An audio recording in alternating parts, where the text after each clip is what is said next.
Bonjour à tous, alors pour notre deuxième vidéo sur Giordano Bruno, nous allons parler de sa défense de la thèse copernicienne contre l'aristotélisme.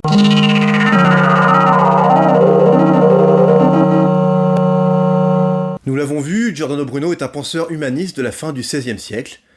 Il sera brûlé vif à Rome sur la place Campo del Fiori pour l'ensemble de son œuvre, qualifiée d'hérétique, le 17 février 1600. Il défend une cosmologie infinitiste contre la thèse d'un monde enfermé dans des sphères concentriques, défendue aussi bien par les aristotéliciens que par Copernic lui-même. Mais c'est son interprétation du mouvement local qui nous intéresse ici, car elle concerne la défense de Copernic contre les aristotéliciens.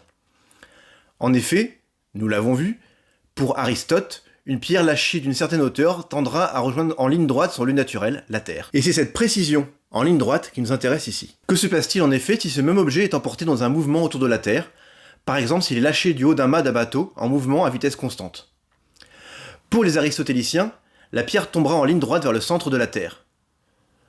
Le bateau, pendant ce temps, continuera à se déplacer.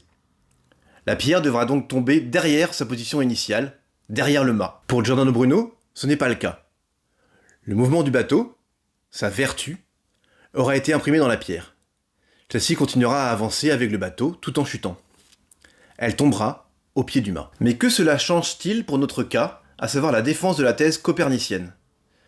Pour rappel, Copernic pense que la Terre effectue un mouvement de révolution autour du Soleil, tout en tournant sur elle-même. C'est pour ce second mouvement de rotation qu'est impliquée la conception du mouvement local, selon Giordano Bruno. En effet, imaginons que la Terre tourne sur elle-même, comme nous savons que c'est le cas aujourd'hui. Comment tombera la pierre lâchée du haut d'une tour, par exemple? En ligne droite, selon les aristotéliciens. La Terre continuant sa rotation, la pierre doit se trouver derrière la tour. Pour les aristotéliciens, c'est l'une des preuves de la fausseté de la thèse de Copernic. Si l'on lâche la pierre, on observe qu'elle ne tombe pas loin de la tour, mais bien au pied de la tour. Pour Giordano Bruno, et selon sa conception du mouvement qu'il expose dans le Banquet des Cendres, cela ne réfute en aucun cas la thèse de Copernic. Le mouvement de la Terre aura été imprimé à la pierre, tout comme dans le cas du bateau. Elle tombera donc bien au pied de la tour, et ce, en dépit de la rotation de la Terre.